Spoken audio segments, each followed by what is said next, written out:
अगर आप सिर्फ सातवें घर के राशि और सातवें घर के स्वामी को देख रहे हैं, लेकिन सातवें घर के नक्षत्र स्वामी की गरिमा और स्थिति को गहराई से नहीं देख रहे, तो आप सातवें घर के फल और उससे जुड़े लाभ, चुनौतियों या बाधाओं का पूरा इंसाफ नहीं कर रहे।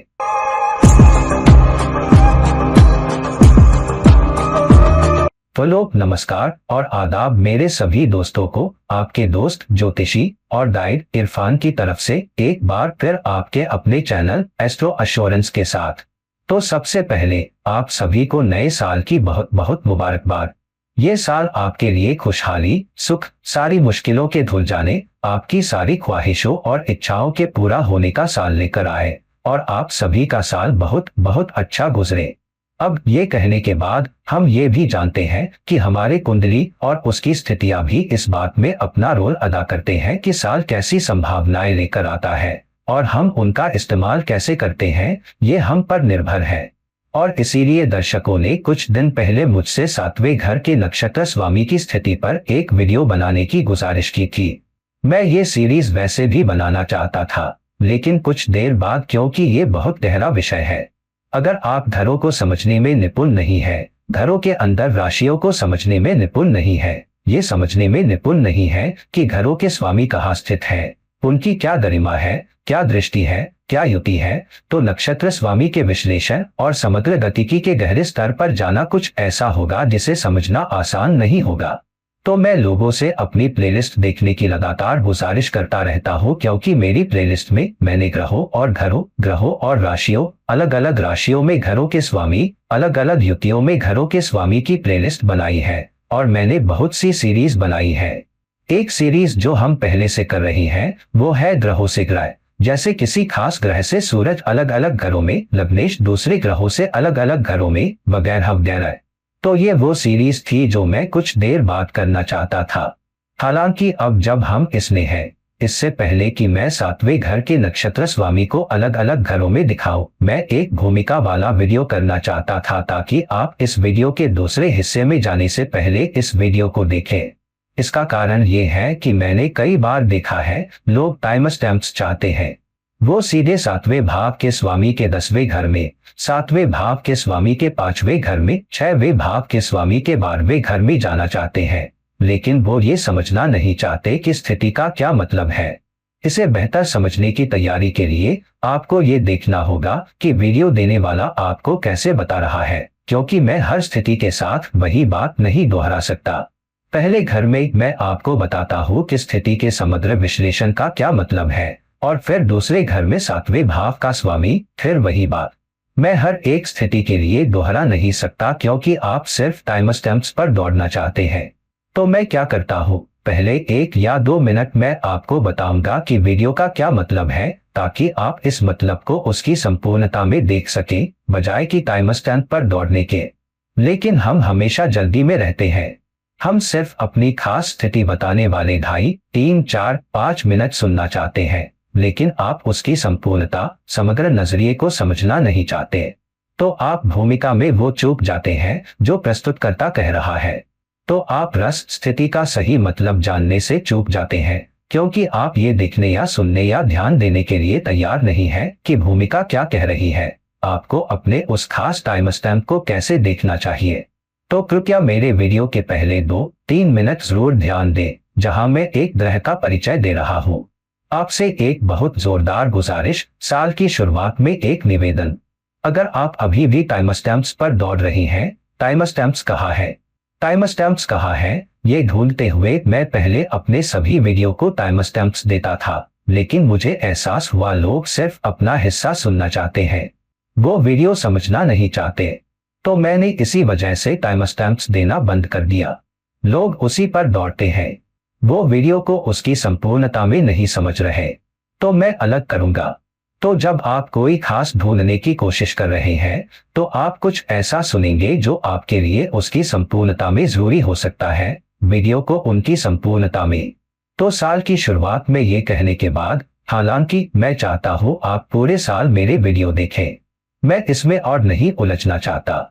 तो इस वीडियो के दूसरे हिस्से को देखने से पहले आपके लिए समझने की एक अहम बात यह है जहां मैं आपको सीधे 7वें घर के नक्षत्र स्वामी को अलग अलग घरों में बताने जा रहा हूं, वो ये है कि आपको सबसे पहले ये समझना होगा कि 7वें घर की राशि बहुत अहम है। तो अगर आपका लग्न मेष है तो 7वां घर तुला है ही। अगर आपका लग्न मिथुन है तो 7वां घर धनु है। अगर आपका लग्न कन्या है तो 7वां घर मीन है। तो आपके लग्न यानी पहले घर के आधार पर 7वें घर की राशि बहुत बहुत अहम है। राशि क्या है?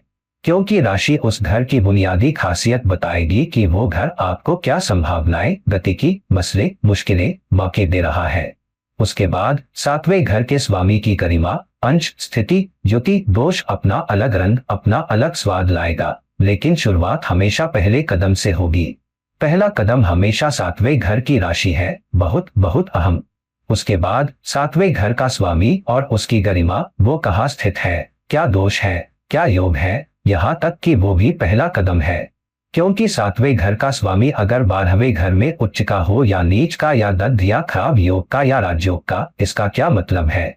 आपको एक अकेली स्थिति देखकर वहां से फल नहीं निकालने चाहिए। और इसीलिए ये टाइम स्टैम्प्स बहुत खतरनाक हो जाते हैं, क्योंकि आप सिर्फ उसी हिस्से को देख रहे हैं, लेकिन आप उसकी संपूर्णता को नहीं देख रहे। तो 7वें घर का स्वामी सिर्फ 12वें घर में ही स्थित नहीं है, बल्कि किसी दूसरे ग्रह की दृष्टि में है। साथ ही उसकी किसी दूसरे ग्रह से युति है। साथ ही उसका खुद का नियंता किसी दूसरे घर में स्थित है। तो आपको समग्र पैटर्न देखना होगा। आप एक अकेली स्थिति देखकर ये नहीं कह सकते, अरे मेरा लग्नेश 6ठे घर में है, अरे मेरी जिंदगी मुश्किलों से भरी है, अरे वो 8वें घर में चला गया, अरे वो 12वें घर में चला गया। ये तरीका नहीं है ज्योतिष समझने का।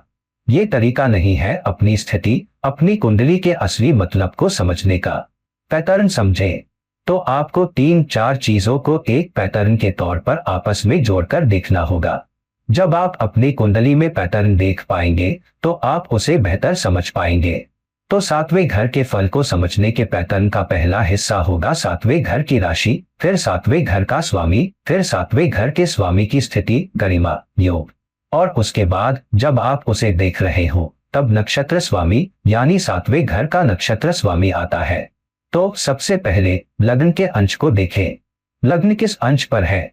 अगर लग्न का अंश 3 अंश है तो 7वां घर 3 अंश पर अहम हो जाता है। असल में सिर्फ 7वां घर ही नहीं, 3 अंश पर दूसरा घर, 3 अंश पर तीसरा घर, 3 अंश पर चौथा घर, 3 अंश पर 5वां घर, ये सभी अहम हो जाते हैं क्योंकि लग्न 3 अंश पर है। लग्न जिस भी अंश पर है 7वें घर का वही खास अंश देखा जाता है और फिर उस अंश पर जो नक्षत्र है वो देखा जाता है। तो अगर आपका लग्न मेष है और वो मेष के 3 अंश पर है तो नक्षत्र अश्विनी है और उसका स्वामी केतु है। लेकिन फिर 3 अंश अगर आप लग्न को देख रहे हैं, मेष 3 अंश अश्विनी नक्षत्र, तो आपको तुला के 3 अंश को देखना होगा। तुला के 3 अंश पर चित्रा नक्षत्र है जिसका स्वामी मंगल है। अब एक साधारण सी बात जो हर बार नहीं होती, लेकिन अगर आपके लग्न नक्षत्र स्वामी खास अंश के नक्षत्र का स्वामी राहु है तो 7वें घर का नक्षत्र स्वामी कई बार केतु हो सकता है। यह हर दूसरे ग्रह या स्थिति के साथ नहीं होगा, लेकिन ये दोनों राहु और केतु आमतौर पर एक दूसरे के विपरीत होंगे, सिर्फ घरों में ही नहीं बल्कि नक्षत्र स्वामी के तौर पर भी। तो हाँ, अगर पहला घर मेष के 3 अंश पर है जिसका नक्षत्र अश्विनी है और नक्षत्र स्वामी केतु है, तो तुला के 3 अंश जिसका नक्षत्र चित्रा है और नक्षत्र स्वामी मंगल है बहुत अहम हो जाता है।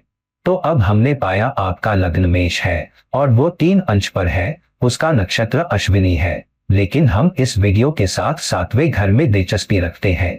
फिर 7वां घर तुला है, 3 अंश चित्रा है, मंगल अहम है।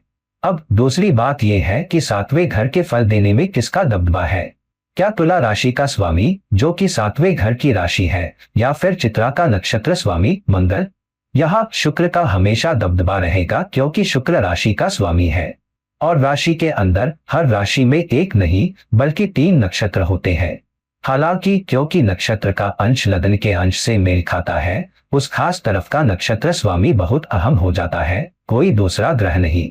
तो अगर 3 अंश मेष लग्न के हैं या कोई भी लग्न, और यहाँ हम तुला की 3 अंश की बात कर रहे हैं, शुक्र राशि का स्वामी है और चित्रा का नक्षत्र स्वामी मंगल अहम हो जाता है, कोई दूसरा नहीं, ये ध्यान रखें। तो फिर शुक्र का दबदबा है, शुक्र की स्थिति बहुत अहम हो जाती है। फिर नक्षत्र स्वामी यहाँ मंगल क्या रोल अदा करता है? नक्षत्र स्वामी आपको ज्यादा कर्मिक संभावनाएं देगा। तो शुक्र की स्थिति या सातवें घर के स्वामी की स्थिति आपको बताएगी कि संभावनाएं कहाँ है, क्या संभावनाएं हैं, आपकी मुलाकात किससे हो सकती है, आपकी शादी किससे हो सकती है, और आपको एक चुनाव दिया जाता है। हालांकि नक्षत्र स्वामी के साथ ये कर्मिक स्थितियां हैं, मतलब ये डीएनए है। तारा प्रणाली, नक्षत्र प्रणाली बुनियादी डीएनए स्तर पर है, आप इसके विश्लेषण से बच नहीं सकते। ये सबसे अहम स्थितियां क्षेत्र के तौर पर सामने ना आए, लेकिन उसके स्वाद आपकी जिंदगी में वक्त वक्त पर आते रहेंगे। तो ये एक क्रॉनिक बीमारी, क्रॉनिक कर्म की तरह है जो बार बार उभरता रहता है। तो यहाँ शुक्र की स्थिति बहुत अहम हो जाती है, आपकी शादी किससे होगी या नहीं होगी। चुनाव दिया जाता है, हमें कुछ चुनाव दिया जाता है कब शादी हो सकती है।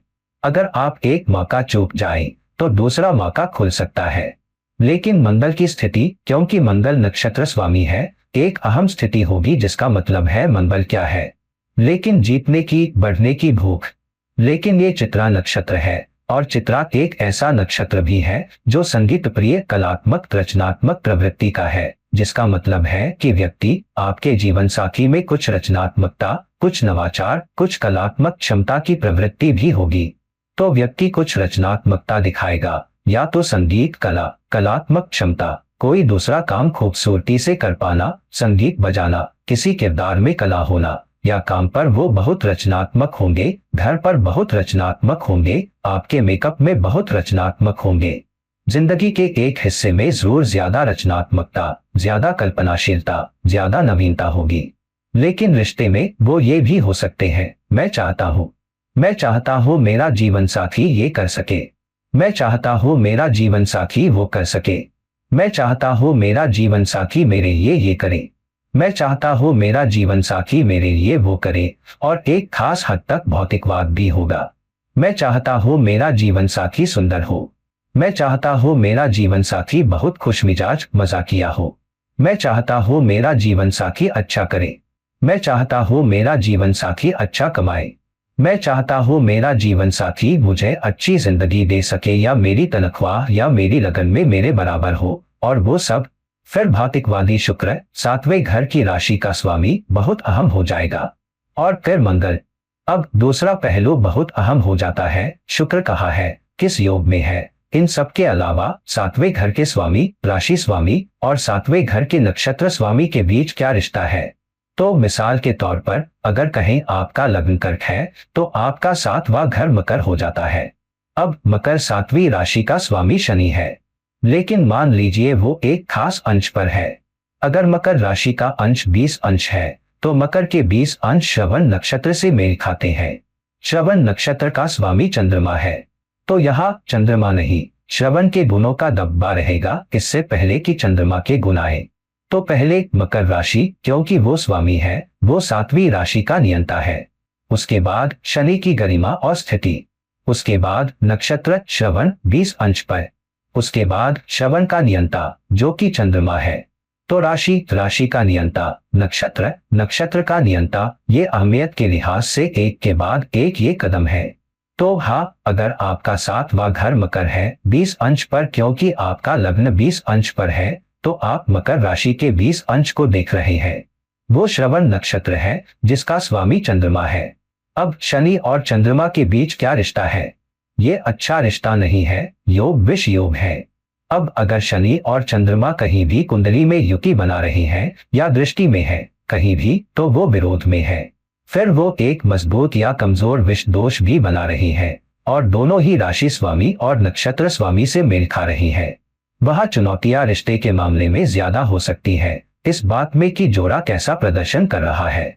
तो हाँ, अगर दोनों दूसरे घर में युद्ध हो, तो पैसे को लेकर जीवन साथियों के बीच कुछ चुनौतियां हो सकती है। अगर चौथे घर में है, तो कुछ चुनौतियां, कुछ मसले, कुछ टकराव, कुछ असहमति चौथे घर की संपत्ति, घर को लेकर। अगर पांचवें घर में है, तो कुछ संपत्ति, बच्चों को लेकर। अगर 10वें घर में है, तो जीवन साथी के करियर को लेकर। तुम काम नहीं करते, तुम समर्पित नहीं हो, तुम प्रतिबद्ध नहीं हो, तुम बढ़त के लिए कोशिश नहीं करते। मुझे नहीं पता तुम काम पर क्या करते हो। तुम्हें बढ़त क्यों नहीं मिलती?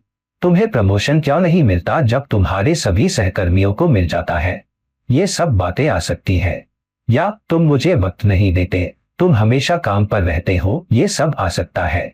अगर शुक्र और मंगल साथ में है तो मिसाल के तौर पर तुला राशि और चित्रा नक्षत्र और शुक्र और मंगल युति में है, मान लीजिए 7वें घर में ही।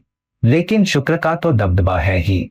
हालांकि मंगल की स्थिति भी आ सकती है, और अगर गरिमा अच्छी नहीं है, वो खराब दृष्टि में है, तो संभावना है कि जीवन साथी की भटकती नजर को लेकर घर में असहमति या टकराव हो सकता है। तो या तो जीवन साथी के लिए बाहर की तरफ विचलन हो सकता है। आपका जीवन साथी सुंदर हो या न हो, जो भी हो, जीवन साथी को आपके रिश्ते के बाहर विचलन मिल सकता है। अब जीवन साथी लिप्त होता है या नहीं, या तो विचलित होने का मौका हो सकता है, या दूसरे जीवन साथी की धारणा कि मेरा जीवन साथी आसानी से बाहर विचलित हो रहा है, दोस्ती रख रहा है, कुछ संबंध बना रहा है, तो वो चीज भी आ सकती है। तो जब आप दिखाते हैं, ये जानते हुए कि राशि स्वामी क्या है और कौन सा नक्षत्र बहुत अहम है, और फिर नक्षत्र स्वामी, मान लीजिए अगर नक्षत्र का स्वामी केतु है। अब केतु नक्षत्र का स्वामी या तो अश्विनी के स्वामी के तौर पर हो सकता है, या मघा के स्वामी के तौर पर, या मूल के स्वामी के तौर पर। तो सिर्फ इसलिए कि केतु 7वें घर के नक्षत्र का स्वामी है, इसका मतलब ये नहीं कि वही फल आएंगे। नक्षत्र की स्थिति भी आ सकती है। तो अगर हो जाता है, अगर मिथुन लग्न है और धनु 7वां घर है, और फिर केतु मूल नक्षत्र का नक्षत्र स्वामी है, तो मूल नक्षत्र की खासियत भी शादी में आएगी। तो कभी कभी शादी में नवीनीकरण हो सकता है, या तो एक से ज्यादा रिश्ते हो सकते हैं, चाहे आप उस व्यक्ति से शादी करें, चाहे आप शादीशुदा हैं, या आप दूसरी शादी में जाते हैं या नहीं, आपका एक रिश्ता कुछ वक्त तक चलेगा।